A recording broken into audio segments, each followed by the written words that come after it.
Ano ba talaga ang tamang posisyon kapag natutulog? Nakatihaya, nakatagilid, o nakadapa? Maraming paraan ng pagtulog.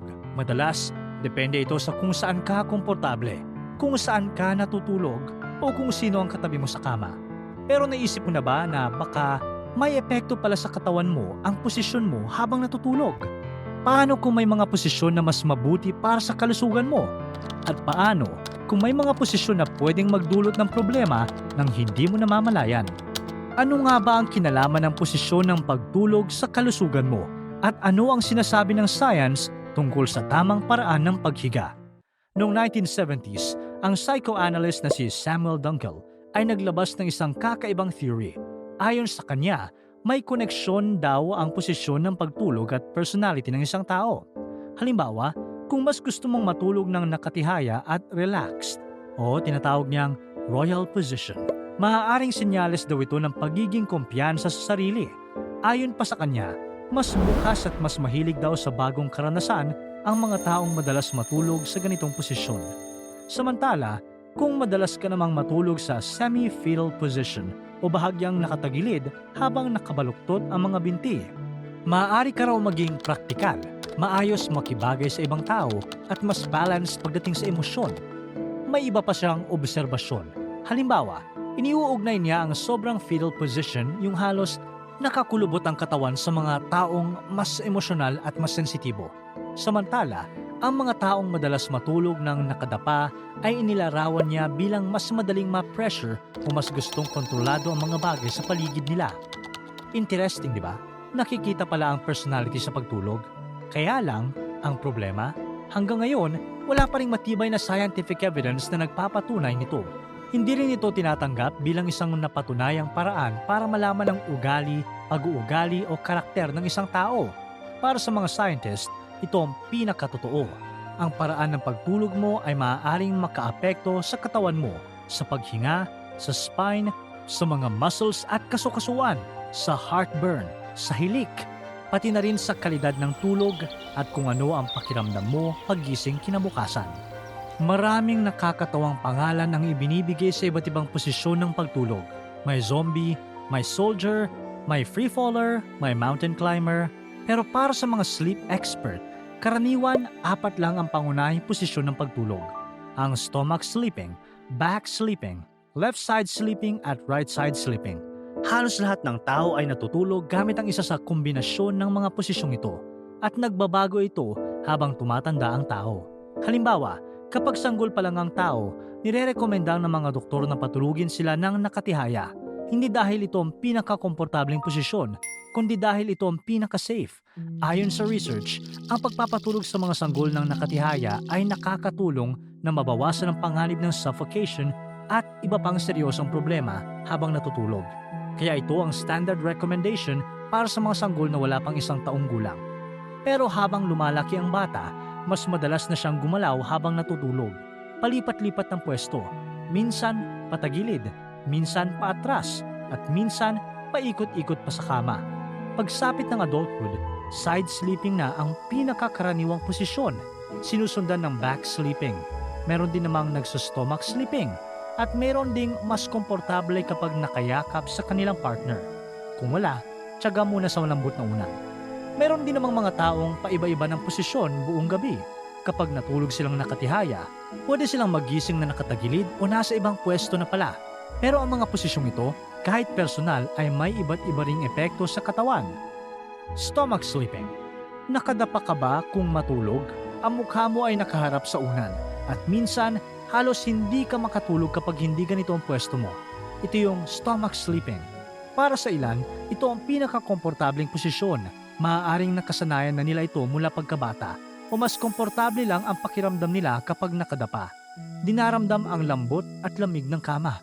Pero ang hindi mo alam, habang lumilipas ang oras, may pressure na nabubuo na sa ilang parte ng katawan mo. Itong dahilan kung bakit maraming sleep expert ang hindi kadalasang inirerekomenda ang posisyong ito. Dahil kapag nakadapa ka, mas nahihirapang manatili sa tamang posisyon ng spine mo.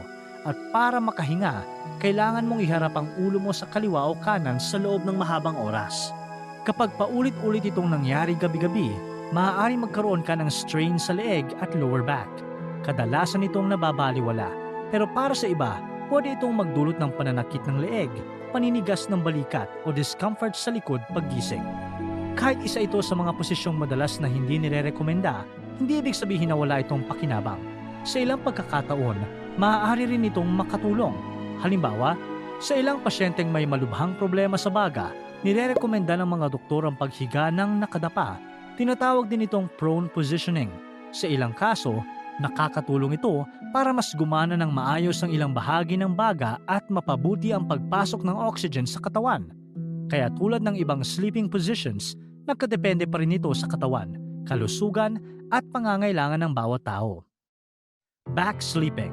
Ngayon, kung hindi ka nakadapa, baka naman nakatihaya ka, nakarelax ang katawan mo at nakahiga ng diretsyo. Parang wala namang problema. Pero habang natutulog ka sa ganitong posisyon, may mga bagay na nangyayari sa loob ng katawan mo na hindi mo namamalayan.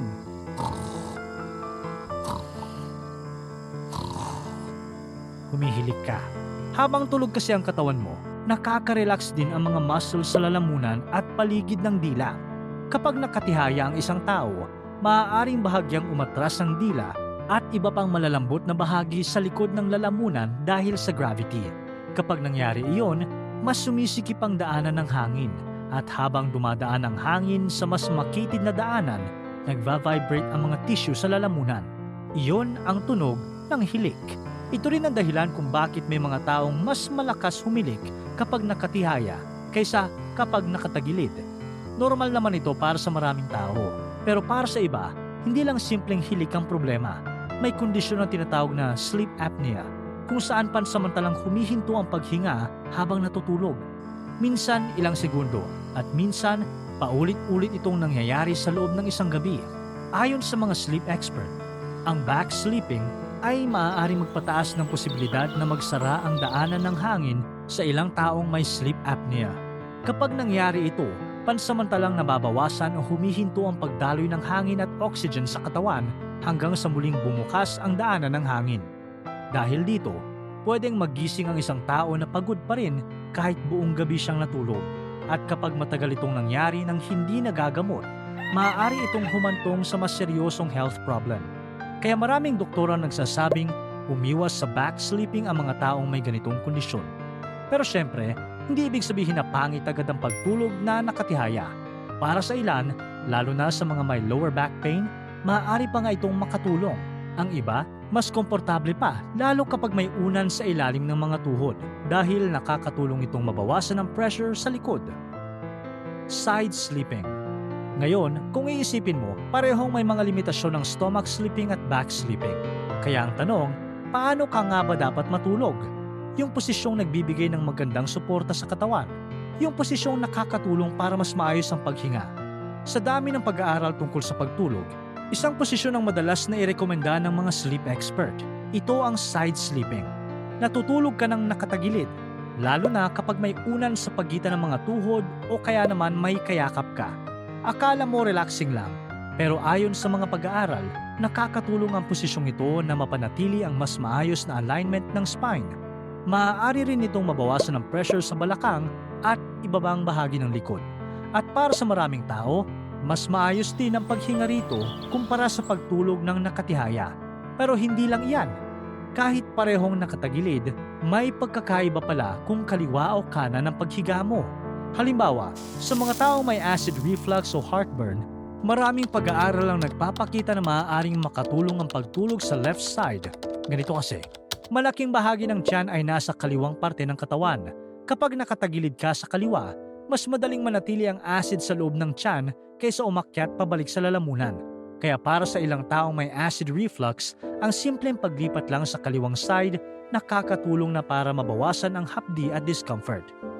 Habang sa ilang pasyenteng may congestive heart failure, may mga pag-aaral na nagpapakita na mas komportable para sa kanila ang right side sleeping. Sa ilang kaso, mas madali silang huminga at mas magaan ang pakiramdam kapag kanan ang kanilang hinihigaan kaysa kaliwa. Pero sa lahat ng ito, akala mo ba na kapag natulog ka sa isang posisyon, ganoon ka na buong gabi? Hindi. Sa totoo lang, karamihan ng tao ay nagpapalit ng posisyon ng maraming beses habang natutulog. Sa ilang pag-aaral, Karaniwan itong nasa humigit kumulang 20 hanggang 30 beses sa isang gabi. At kadalasan, hindi nila ito naaalala kasi habang natutulog, kusang gumagalaw ang katawan para bawasan ang pressure sa mga muscles, kasukasuan at iba pang parte ng katawan. Kapag matagal nang naiipit ang isang parte, gagalaw ang katawan. Kapag hindi komportable, lilipat ng pwesto. Kapag kailangan ng katawan ng mas magandang suporta, iikot naman. Hindi mo ito namamalayan dahil mahimbing ka nang natutulog. Pero isa ito sa mga paraan ng katawan para protektahan ka. Kaya normal lang ang paggalaw at pagpapalit-palit ng posisyon habang natutulog. Pero kung gusto mong manatili sa iisang posisyon buong gabi, may mga unan at sleep training devices na makakatulong para hindi ka madaling magpalit ng pwesto habang natutulog. Madalas itong ginagamit ng mga taong may partikular na kondisyon sa kalusugan o may inirekomendang posisyon mula sa doktor. Kaya ano ba talaga ang tamang posisyon sa pagtulog? Ang totoo, walang perfect position para sa lahat. May mga taong mas komportable ng nakatihaya. May iba na mas maayos ang tulog kapag nakatagilid at minsan depende sa kondisyon ng isang tao. Ang tamang posisyon sa pagtulog ay ang posisyong nagbibigay sa iyo ng magaan na pakiramdam paggising sa umaga. Dahil kung gabi-gabi kang gumigising na masakit ang leeg, likod o katawan, nako, baka kailangan mo nang mag-change position. Para tuloy-tuloy ang saya at kwentuhan, huwag kalimutan mag-subscribe sa Bubbly YouTube channel at pindutin ang notification bell.